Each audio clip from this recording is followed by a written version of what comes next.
تو ماں نے کہا اگر باپ کا ہوتا تو میرے ساتھ یہ کیوں کرتا؟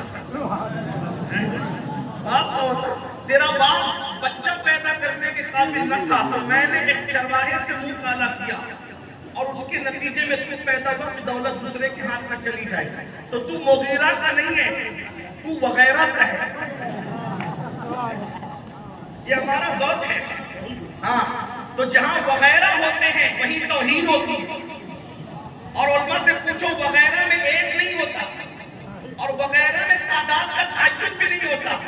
جیسے کہ اگر آپ پوچھیں گے نا کہ آپ پانی لیں گے چائے لیں گے وغیرہ، تو پانی چائے کے وغیرہ کی کوئی فہرست نہیں ہے۔ تو جو وغیرہ کے ہوتے ہیں وہی نبی کو گالی دینے کا حوصلہ رکھتے ہیں، ورنہ خدا کی عزت کی قسم کسی کے اندر اتنی ہمت ہی نہیں ہے کہ ان کی بارگاہ میں سانس بھی بند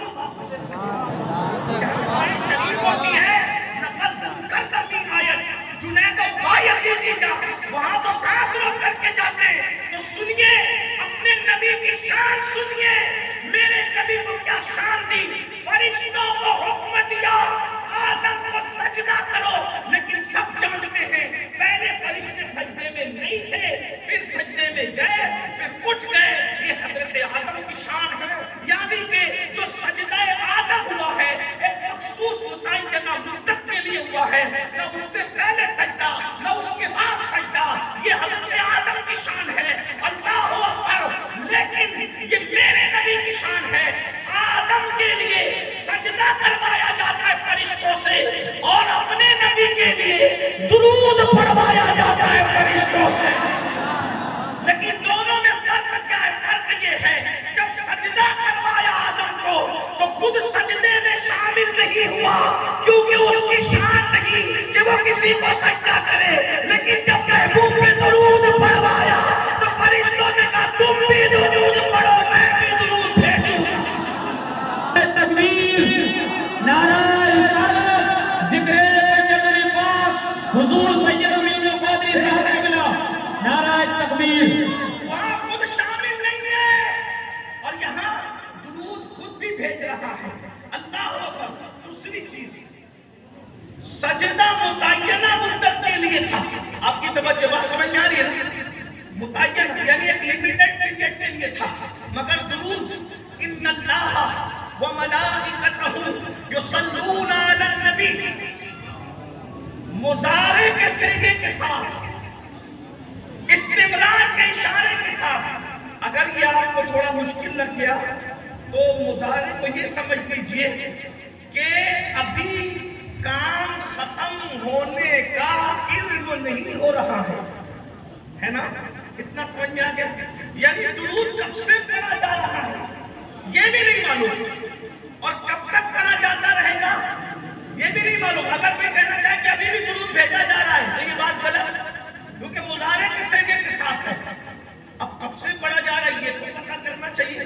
تو دیکھو قرآن کیا کہہ رہا ہے، توجہ کریں کیا کہہ رہا ہے، ان اللہ وملائکتہ یصلون علی، کس پر درود بولنا پڑے، کس پہ درود؟ نبی پر۔ یہ نہیں کہا محمد پر درود، یہ نہیں کہا کہ محمد پر درود، کیا کہا؟ نبی پر درود۔ اس لیے کہ اگر آیت میں یہ آتا کہ ہم محمد پر درود بھیج رہے ہیں صلی اللہ علیہ وسلم، نام لیا جاتا ڈائریکٹ، حالانکہ نام بھی ڈائریکٹ نہیں لیتے، لیکن ہم نے چونکہ بیان کرنا ہے سمجھانے کے لیے، تو لوگ کیا کہتے ہیں محمد کب سے آئے دنیا میں صلی اللہ علیہ وسلم، وہ ابتدا، تو بولے 20 اپریل 571 عیسوی کو جب پیدا ہوئے تو ان کے دادا اور ان کے امی نے ان کا نام محمد رکھا۔ تو اگر آیت میں یہ آتا کہ محمد پہ درود بھیجا جا رہا ہے تو لوگ کیا کہتے ہیں درود کب سے بھیجا جا رہا ہے؟ 20 اپریل 571 عیسوی سے بھیجا جا رہا ہے۔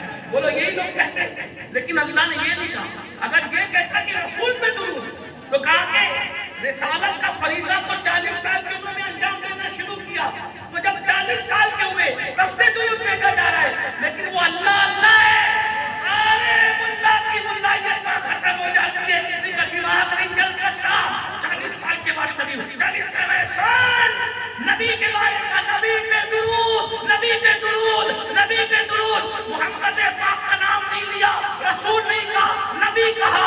کیا مطلب کہ نبی پر درود بھیجا جا رہا ہے، اللہ فرشتے درود نبی پہ بھیج رہے ہیں۔